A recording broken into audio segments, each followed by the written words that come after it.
Bikers. You all know them, the rough and tumble bad boys who ride Harleys, cook meth and listen to Freebird while cruising down the highway with the wind knocking against their Fisher-Price style helm, getting into wars and feuds with each other and making good stories for fat internet idiots to make supposedly funny video essays about. Today's boys are indeed bikers, though they are a little bit different from what you might expect. You know, less Harleys and Motorhead and more Hondas and Hatsune Miku. So, let's take a look at a strange Japanese subculture that may have inadvertently caused anime to become popular in the West. The Tribes of Thunder. The Bosozoku.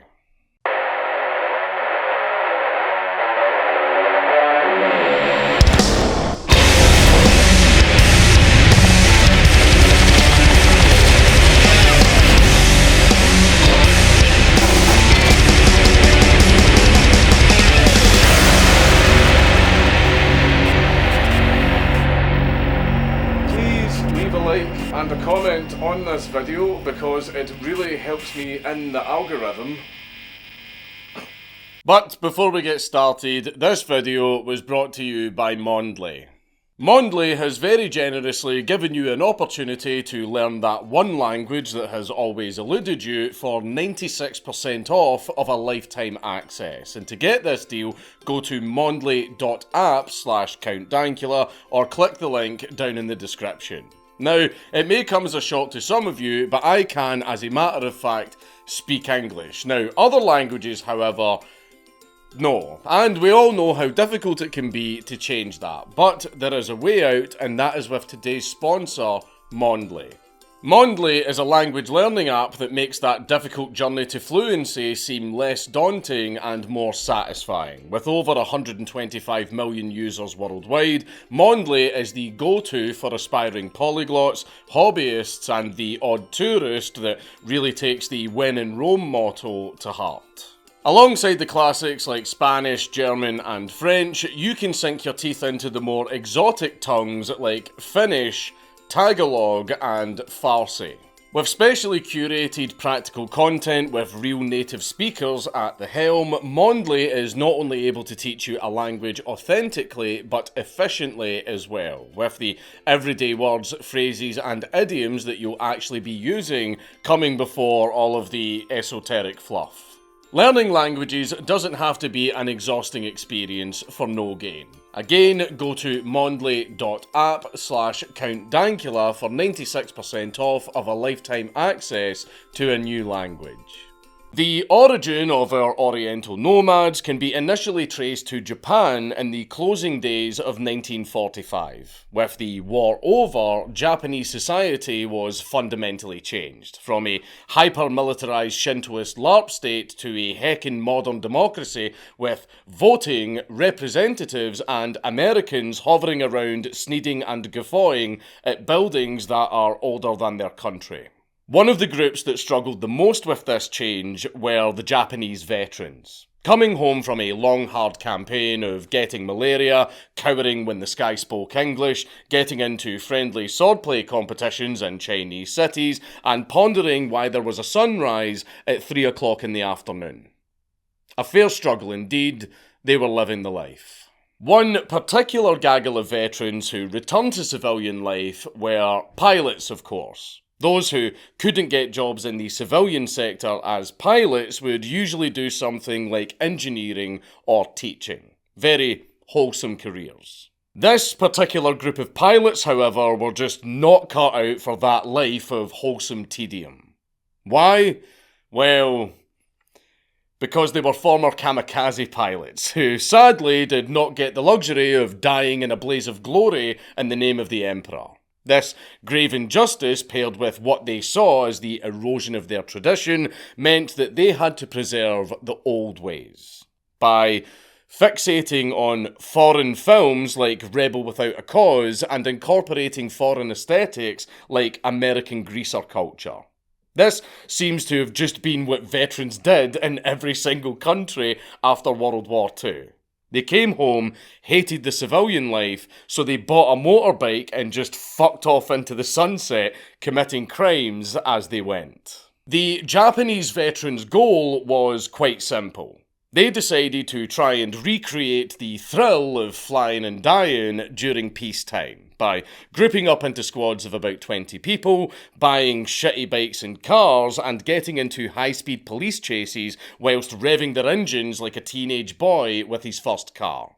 And boy did they, as they were apparently so loud and so numerous that it ended up affecting their name. The Kaminari Zoku, the Thunder Tribes, as the sound of a gang of 20 of these arseholes zipping past at full rev would sound like Thor was ripping arse in a wind tunnel. Because, fuck it, we love chaos. These thunder monkeys would gallivant up and down Japan on their bikes, which is to be expected because, you know, it's a biker gang.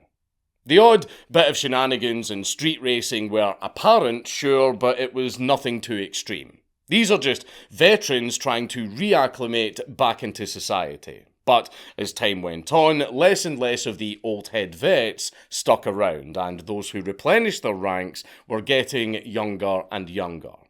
They were teenagers. Teenagers who had never ever picked up a rifle, let alone served in a war. Meaning, they lacked discipline. What they did have, however, was tradition, energy, and most importantly, bravado, as they quickly started doing runs. Now, runs were very large gatherings of tribesmen blocking off streets and just fucking around on whatever piece of tarmac that they occupied, revving their bikes, doing wee races, and just generally intimidating the locals like a bunch of cool dudes. And those runs were known to be loud. Very, very fucking loud.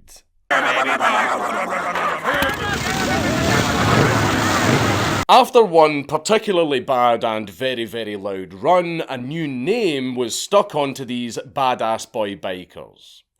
The Bosozoku, literally translating to the running wild and driving recklessly tribe, or, in simpler terms, the Fast and Furious family. The Bozos loved this new name so much that they actually formally adopted it with pride, because why not? It is pretty accurate after all. Now, the Bozos were not what you would call a normal biker gang. That much was obvious, but to really put it into perspective at just how distinctively extra they were, allow me to paint you a picture of your average Bozo. First off, they're young. Like, usually around 17 to 20 years old. Usually a delinquent outside of the gang, and they tended to be boys only. Though, like with most gangs, women would very often form their own gang just to hang around with them. Because, well, women like a bad boy. The Bozo tribes were, well, tribes. Like, they had distinctive uniforms and traditions that separated themselves from the old head Kaminaris. Names like Black Emperor, Kiwame, and Narashino Spectre. Are they edgy as fuck? Absolutely. Do they go hard? Absolutely. They would, without a doubt, be absolute monsters in a Modern Warfare 2 lobby. The uniform of most Bozos consisted of a tokufuku, which is a modified work uniform formerly used by kamikaze pilots, now modified for work life and emblazoned with patches and insignias representing their tribe, alongside nationalist phrases, idioms and symbols, including the rising sun flag, because again they were founded by kamikaze pilots, so they are somewhat patriotic, to put it very, very mildly. The drip didn't end there, however, because they also had a proclivity for flu masks, because it was a very convenient way to hide your face from authorities. Alongside group flags, they would also fly battle flags on their swanked out fanny wagons, because why not be even more like the White Scars? This is to say that they went a lot harder than any 17-year-old boy had any right to be.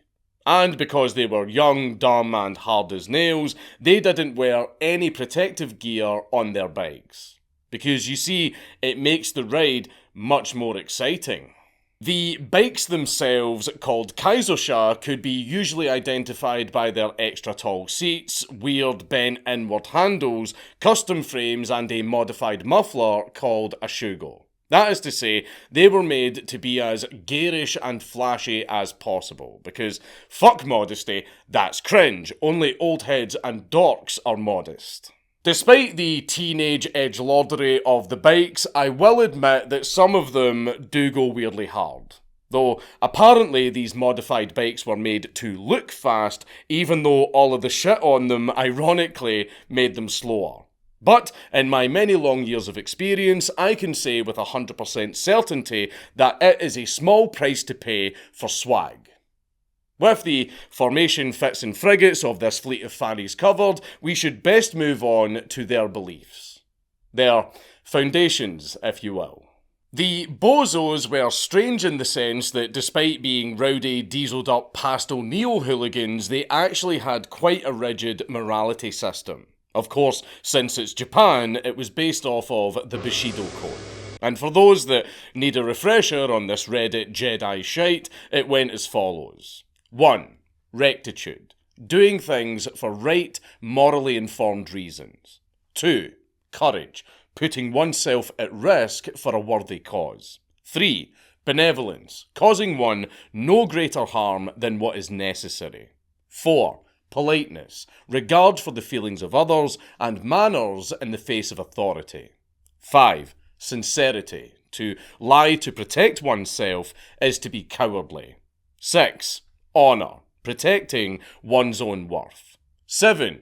Loyalty, dedication to one's self or group. 8. Integrity. If she's 3,000 years old, it's not weird. 9. Self-control. 9. Self-control, being able to exert stoicism no matter the situation. These are solid and noble rules, all of which are definitely real, I promise, but these were such good rules as a matter of fact that the Bozos followed them religiously, further cultivating a borderline fanatical gang loyalty. This gang loyalty tended to snowball when, say, two Bozo gangs got into a minor scuffle. This minor scuffle then rapidly escalates into a full-on gang war, because no wee Takazuchi Gimp is going to ruffle one of my boy's collars and get away with it. Break his legs and paint his bike brown. Due to the prevalence for jumpings, kidnappings and other such rowdy behaviour, it was very common policy for all gang members to have a knife, pipe or any other assortment of melee weaponry on hand at all times. Man be packing that polearm. Man be jousting off that custom cherry blossom Suzuki. Man be riding to Kamuroto. These road warriors were an absolute scourge on Japan. They were adept at, and in some cases actively went out of their way to, get into police chases. And they were quite widespread, with, at their peak in 1982, they had an estimated number of upwards 42,000 known members, cutting around Japan and flaunting their main character syndrome. Some of these boys even moved up the totem pole and started doing the odd job for the Yakuza. Because, of course, it seems nearly everything we do must involve either the local mob or a three-letter agency. Leave me alone! Akira! The jobs these little bozos did mainly just consisted of snatch and grabs, the odd roughing up of people of interest, and some racketeering here and there. In other words, they were the goons of the organisation. Though the upside of doing the Yakuza's menial work is that they at least got their foot in the door. They can now climb that ladder into becoming a real social outcast badass. It was actually very, very common for a lot of the bozos to go on to join the Yakuza, since their time in the biker gangs helped them get a name for themselves and build a reputation as a tough guy. Some particularly tough bozos were even specifically headhunted by the Yakuza for recruitment. This, however, was their peak, because from that point onwards, due to a combination of many factors, including an increased police presence, harsher traffic violations due to Japan's 2004 road traffic laws being revised, and the teenagers growing up, touching a boob and getting a job, less and less people were joining these gangs. Though what's arguably the most entertaining thing is the fact that by the 1990s, Japan was in a full economic recession, usually called the Lost Decade. This is believed to have been the killing blow to the bozos because the price increases meant that they couldn't afford to pimp their rides. Yeah, seriously, the thing that may have killed this gang off is because it got too expensive. Which kinda suggests that biker gangs all over the world could be wiped out if governments just made anything to do with motorcycles extremely expensive. But this period of poverty in Japan was a death blow to the bozos because by 2015 they had hit a record low of just shy of 6,800 known members. You know it's sad when not even delinquent teenagers want to join your biker gang. So why won't the teenage delinquents join the bozos? Well, all of the aforementioned reasons might sound very reasonable to you or me, but you must remember these are teenagers that we're talking about. They are fucking idiots, so as a result of the increased likelihood of arrest and the macroeconomic factors, all of that meant absolutely nothing to them. After all, laws are very, very lenient for underagers in Japan. They can get away with a lot over there. And if they ever get a fine, then they can just lift the money from their mum's purse like a wee arsehole. You see, what I think dissuaded these youngsters from joining the gangs was the fact that the Bosozoku were actually getting too well known. Their imagery, aesthetic, and overall culture were actually being absorbed into Japanese society as a properly integrated and accepted, although still kind of taboo, subculture. In other words, they weren't a cool counterculture anymore. The bozos were that widespread in the Japanese zeitgeist that they became as normal to the Japs as goths are to us. It just became a normal thing that kids sometimes did. They were even in a Weezer video, for fuck's sake. But that's not the most influential thing that can be accredited to the Bosozoku. The biggest cultural impact that they had was actually outside of Japan. As many of you probably know, the Bosozoku were a very heavy inspiration for the extremely popular cult classic anime movie Akira, which became a massive hit in the West. Westerners enjoyed this new type of media so much that demand for it skyrocketed. And Akira is widely attributed as one of the biggest influences of popularizing anime in the West. So, the reason that you're all into anime and you all go to the big conventions and why there are several multi-billion-dollar anime companies that do very, very well in the West is because of these guys beating people up and revving their bikes at 3 o'clock in the morning. Today, the Bosozoku are still around, though there are very, very few of them left, and apparently some people consider it a little bit cringe if you are still a Bosozoku in the 2020s. They do still do their thing of being nuisances on the road and flaring out on their swanky rides, but they don't seem to get into any massive fights anymore. Instead, they just cruise around in their tribes. So, what is the legacy of the Bosozoku? Well, in their heyday, they were obviously a striking contrast to the modest and reserved society of post-war Japan. And I've called this period the Age of Thunder, because that goes hard as fuck.